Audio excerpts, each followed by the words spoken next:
Welcome to the WanderLearn podcast. I'm your host, Tapon. In this episode, I interview Richard DeLong. He is an expert in Eastern Europe. He has been living in Eastern Europe for most of his life, and he has lived in various countries. You'll hear a bit at the introduction of this first episode, but you should definitely listen to all 4 episodes. In this first episode, we talk about how the Ukraine war will end and who could replace or would replace Putin, and if Crimea will ever be returned to Ukraine or not. Will Russia use nuclear weapons? And why actually Russia might want NATO to join the fight, as paradoxical as that sounds. He gives an explanation as to why that theory might be true. In part 2, you'll hear about how Ukrainians and Russians are different from each other. In part 3, we talk about the Trans-Caucasian Trail.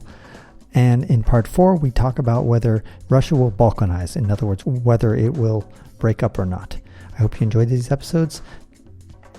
And now, Richard DeLong. Welcome to the WanderLearn show. I'm your host, Tapon. I'm here with Richard DeLong. First question I'm going to ask him is, how will the war in Russia and Ukraine end? But before we do that, let's find out why he is a good person to ask this question. Richard. So, tell us a little bit about your experience in Eastern Europe. So I've been living in Eastern Europe for most of my life at this point, even though I was born in the US. And that includes 1 year in Slovakia, 2 years in Russia, 9 years in Ukraine, and now coming up on 11 years in Georgia. So that's one part. The other part is... And you're only 20 years old. Yeah, that's right, of course. A bit older. And I speak fluent Russian, Ukrainian, more or less fluent Georgian, and some other languages from the region and outside of the region. So languages are a big part of my life, big part of my professional activities. So we're going to take away your U.S. passport now, because clearly you're like you have defected to the evil empire. Practically, yes. Yeah, I keep the passport, but I have another one too. Okay, good. Which is the other one? Georgia. Oh, yeah. Yeah. That's right, because getting residencies here is relatively easily. It's like you can get a 1-year visa just for travel visa, just like by default, everybody, right? It has a 1-year visa-free policy, and over the years getting citizenship. For what countries? Sorry. I'm talking about Georgia. No, I know, but almost any country. Almost any country can come here for a year. That's why all of Russia is moving in.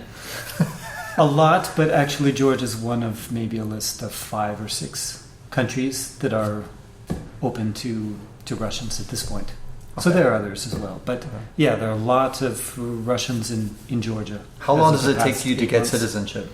So it's now more difficult. At the time, it was quite easy. In fact, I know someone who 12 or 14 years ago simply filled out an online form in a few minutes, emailed it off, and she got her Georgian passport by mail a couple of weeks later. So it's been going from that extreme level of simplicity to gradually getting more and more complicated over the years. That was back in the day with Saakashvili. That was back in the day when Saakashvili basically offered citizenship to everyone. Got it. And at this point, it's now gotten Why was he doing that? What was the logic? Interesting. So he was a young progressive leader who wanted to make big changes in the country. And one of the ways he did that was by opening it up. Mm-hmm. And trying to attract foreign interest in the country. First, in the interest of anyone who would come and visit and see the country as a fresh new, at their new beginnings, and also foreign direct investment. Okay. So, and Georgia continues that policy to this day, as far as being inviting towards foreigners and. Almost anyone can come here. There are a ton of freelancers. It's a great place to live and be centered because it's surrounded by Europe, the Middle East, Asia, Africa. It's kind of in the middle of everything. It is in the center of the universe. That's right. Every country is in the center of its own universe. That is in the conclusion of my book. I wrote that. Anyway, so let's get into the meat of the topic, which is the Ukraine war. We're recording this in Georgia, in Tbilisi, the capital of Georgia, not Atlanta. And how's the war going to end? Yeah, the war's going sorry, Mm-hmm. I made a mistake. Yeah. The special military operation.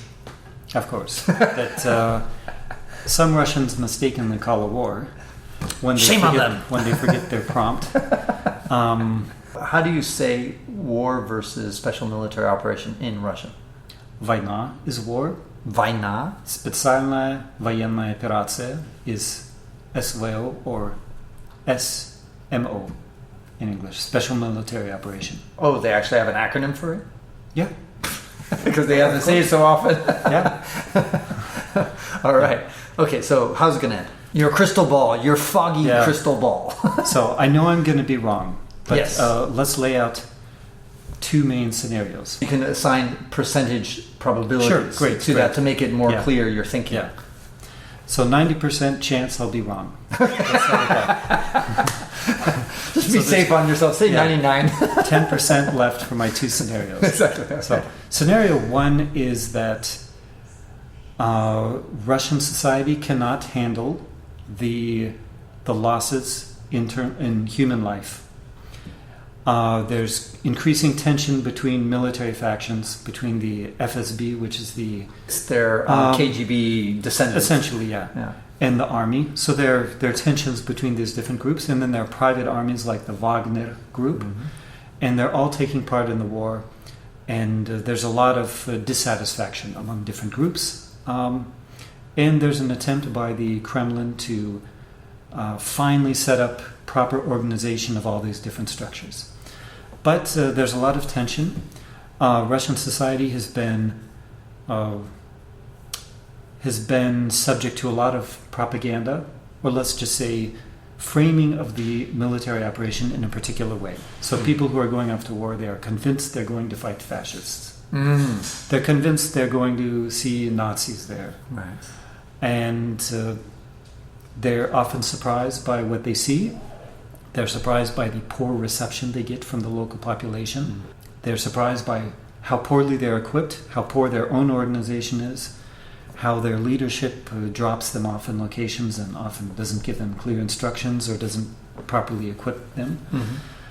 Of course, I'm repeating stories that tend to reach other countries. There's kind of an information filter. For example, if you're fighting an enemy, are you going to convey to the outside world the intercepted phone calls that show your enemy as competent, kind, or neutral, at least objective? No, of course not. Right. So we're dealing with information that's skewed, and we have to realize that. As they say, the first victim of war is truth. Yeah.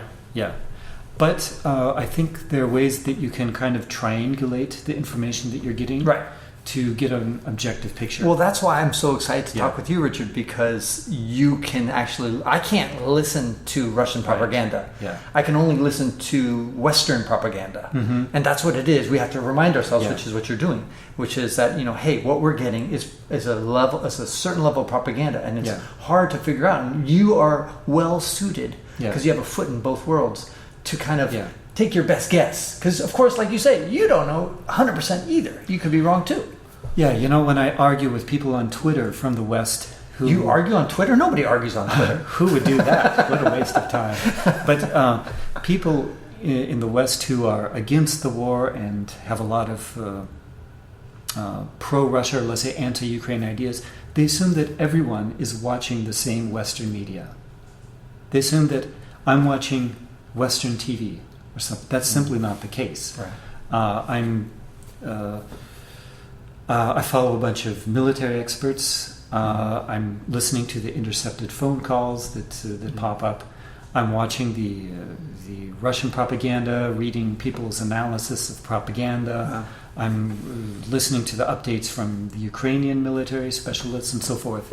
So I'm getting a lot of different sources. And if you're rooting for the Ukrainians and you hear information about how the war is going poorly for the Russians from Russian propaganda, I mean, that's a very good sign. Absolutely. So if the propaganda of the other side is confirming the information that you have, I agree. That is one of the ways that you can triangulate. Absolutely. Your views. Absolutely. Yeah. Okay, so let's get back to your scenarios and your percentages. Okay. So scenario one is that Russian society internally cannot handle the death, the death toll. Mm-hmm. And so people are coming back very angry from the war, angry about how they've been mistreated by their own leadership, perhaps tricked and so forth.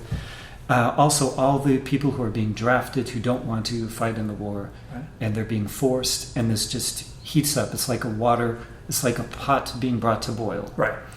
And at some point that just breaks up. Right. So the country breaks up, the leadership breaks up, there's some sort of coup, or they just move Putin aside. But roughly first half of 2023. Yeah, let's say that. That's the time frame for that. Okay, fine. And what's scenario two? Scenario two looks worse for Ukraine, and that is if Russia continues targeting energy infrastructure and other key infrastructure that makes the winter very difficult for Ukrainians, such that millions are forced to flee the country, creating a humanitarian crisis. Let's say the winter is also very bad for Europe, not just in terms of heating and energy, but let's say there's a global financial crisis. We know that Europe and other markets are not doing very well financially. Some currencies could blow up. There could be protests regarding inflation. There could be, a blow up of the bond markets and stuff like that. And I think Russia is counting on that and hoping for that. And if there's unrest in Europe to the point where the politicians can't keep things together, and there's a Ukrainian humanitarian crisis at the same time, and there's a lot of discord about whether to support Ukraine and how much support to give, things could just become very protracted, and it could turn into an even greater humanitarian disaster than it is. What I'm trying to say is that one is worse for Russia and the other one is worse for Ukraine. Definitely. Right. Yeah. So what do you assign the probabilities of each? Would you say it's 30-70, 70-30? So between those two, I'd say 70-30 in favor of Russia's internal collapse. Okay, got it. All right. And who would replace Putin if that were to happen? It depends at what stage the collapse occurs. So the later the collapse occurs relative to the military position, the greater the chance of a true realignment within Russia. So if Putin were replaced today, he'd probably be replaced by some even worse military hardliner. But if he's replaced 7 months from now, let's say presumably they may have lost. That's right. Lots more territory. In other words, the greater the military defeat at the time when whoever takes over collapse takes place, the greater the chances of a completely new power arising in Russia. Got it. Do you think that when the dust settles, Ukraine will retain Crimea? And should it, because of its historical association with Russia for the last couple hundred years, I suppose, after they kicked out the Tatars? So it absolutely 100% should remain with Ukraine. Okay. The reason for that is because it's not a question of history, it's a question of international law. Got it. Okay, conventions were broken. There were many different breaches of international law, conventions, also the breach of trust, the manipulation of the referendum, and so forth. In international law and according to the constitutions of different countries, there's always a legal solution to these things. So, for example, if after Crimea returns to Ukraine, there's a strong organic movement towards independence, autonomy, or reunion with Russia, then there are legal ways of resolving those issues. Just like South Sudan separated from Sudan. Well, you could have like UN oversight. You'd have a proper referendum, including all the people who were present in Crimea at the time. So 2004. Everyone who lived in Crimea before 2014 can participate. No one who moved thereafter can participate, etc., etc. So observing all the proper which is really legalities. But if you want to do it fairly and legally, and one of the points of this war is justice must be restored. Right. And that's what's at stake for the West. And just to remind people who are listening, Ukraine gave up its nuclear weapons with Russia saying, give us your nuclear weapons, and in exchange we will promise your territorial integrity. Yeah, we'll respect the borders, guarantee your guarantee sovereignty and your security. Security. And so that was an utter betrayal of that, of course. Absolutely. Right. Yeah. So I understand your point. Great. But you think it will get it back? Realistically? Because I think so. Okay, then the next question is: so. when does Putin or Russia push the nuclear button, if they do, and in what way? What percentage chance do you assign that there will be a nuke that's dropped in Ukraine? Yeah. Well, here I defer to the military analysts who have been studying Russia and the Soviet Union for decades, who are versed in nuclear deterrence, and they understand what's happening behind the scenes. So we can't just go by what Elon Musk thinks, or Why what not? someone else who's just operating on the most superficial logic. So the nuclear issue, has decades of history behind it. Right. There's decades of thinking behind it as well. Decades of game theory. Yeah. And you also there are people who study Putin and his power structure. Right. And who say that he would use it only if it would allow him to preserve power in Russia. Okay. So explain to me how the use of a nuke would strengthen his hold on power in Russia.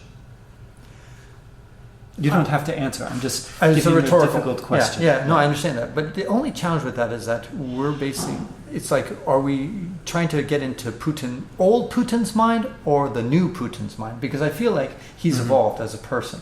I don't think he's the same leader today as he was 10 years ago. And so he has gotten distorted in some ways. He used to be, I always viewed him as a very shrewd, calculated person who knew his limits and was very incremental in his strategy. Now he seems to have gone off the rails. I respect his intelligence. I can't seem to convince myself that I'm fucking smarter than he is. Yeah, I just can't believe it. I'm like, how could I be more intelligent than Putin? I don't think I am. So therefore I'm saying, does he know something that I don't know? Or has he gone crazy? Those to me is the only option. So anyway, the point is that it's hard to get into his brain. And so if he's gone off the rails, he might, in his distorted brain, think that, yes, I can preserve power if I drop a nuke. It might strengthen my position. Now, you and I can sit here calmly in these chairs and say that that's a crazy idea. Yeah. But we're trying to be quote-unquote logical, and in his distorted mind, you understand what I'm saying. Yeah. Give me a percentage chance that you think a nuke is going to be dropped. So for a nuke to drop, first of all, there's got to be a situation where Putin thinks he has something to gain. Right. There has to be a target. In his mind. In his mind. Right. Yeah. And that's a hard thing to know. There has to be a target that he can attack with a nuke to achieve the goal that he has in his mind. And it's not an easy task to identify that type of target. Also, what kind of target would not evoke a similar or worse response? So there are a lot of questions. And if he does press that button, first of all, will the chain of command convey that order to the person in charge of the nuke? And will that person press the button? Right. Because there were some, I think, some Mr. Petrov, some sergeant who saved the world from I heard about that. From nuclear catastrophe because he didn't believe the signal that came in. I can put a link to that, what Richard is mentioning, in the show notes. But that's an interesting tale that we got. It was a Russian who basically saved the planet Earth from World War III. Yeah. So, and will that person press the button when he's ordered to? And if the button is pressed, will many of these old nukes, old warheads have actually rusted. fire? That's right. Or when they land, will they actually detonate? Yeah. But okay, moving towards a percentage chance. So we see there's a clear escalation. One side does a bit more, another side does the next. And Putin has been moving up the scale of escalation. So the recent attacks on energy infrastructure with the purpose of basically making Ukrainians die of cold and starvation over the winter, that's an escalation. Right. And the logic of war is such that the next step of escalation is always beneficial, or it appears to be the right thing to do in a war. Right. Because each step is kind of a decision beyond which there's no way back. Right. And I think the only way that one side can act to de-escalate is if the costs are so great that stopping the war is better than continuing it. Right. But the costs really have to be enormous for that to happen, because society itself has been reoriented towards the war. Propaganda is focused on the war, and going against the narrative, going against your own ideology that you've been forcing on people for years, is political suicide. Right. And so that's why de-escalation is difficult. And so it's possible that, after a few more levels of escalation, that it could come to that. So, I'd say 1 in 5 chance. Okay. 1 in 5. And would you? And that's a tactical nuke, which is a lower grade yield nuke. Yeah. Here's one scenario that was thrown out on Twitter by a Russian Tatar, who's a history and military specialist, more history than military, but. So his scenario is kind of counterintuitive to, I think, the Western mind, and so it'll be interesting to your viewers. Right. So here's the idea. Right now, in Putin's mind, and in the mind of Russians, Russia is fighting a weaker enemy, Ukraine.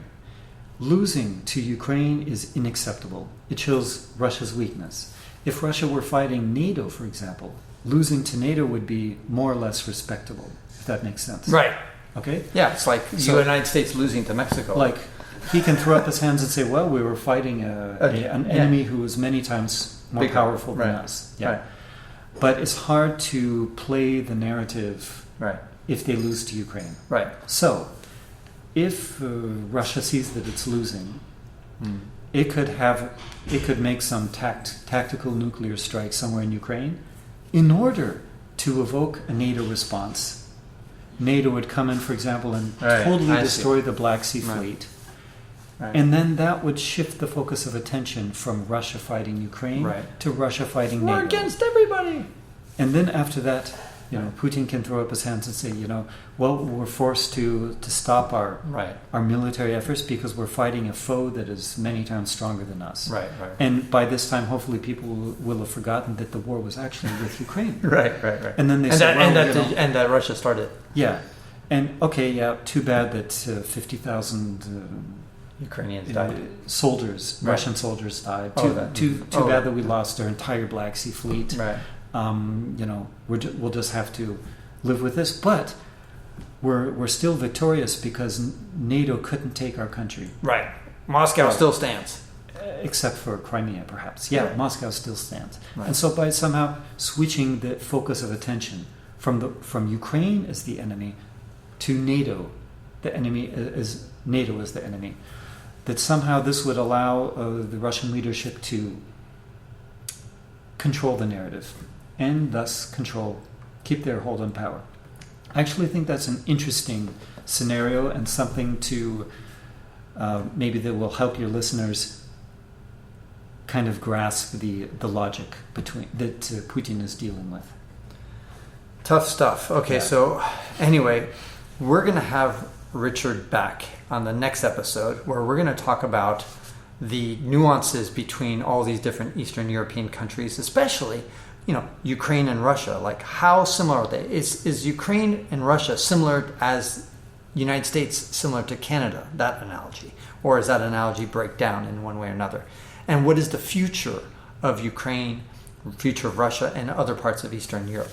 And finally, Georgia as well, where we're recording this. So if you want to hear that episode, make sure you subscribe and give this little video a thumbs up or tell other people about the podcast. This is Francis Tapon, encouraging you to wander and learn. Thank you, Rick. And that ends this episode of the WanderLearn podcast, where we explore travel, technology, and transformation. If you'd like to see the show notes with links to what we've talked about, go to wanderlearn.com and click on this episode. If you'd like to connect with me, just remember Tapon. That's my first initial and my last name. Tapon is always my social media username. My website is ftapon.com. Do you want to leave me an anonymous voicemail where you can make a comment or ask a question? Then go to speakpipe.com/ftapon. Furthermore, if you'd like to get rewarded for supporting my projects, then go to patreon.com/ftapon. That's where you can pick up some remarkable rewards for as little as $2 a month. Now, 5 quick favors. Number 1, subscribe to the WanderLearn podcast. 2, download it. 3, share it. 4, review it. And 5, sign up for my newsletter at WanderLearn.com. Our theme music was composed by Eric Stratman. This is Francis Tapon, encouraging you to wander and learn.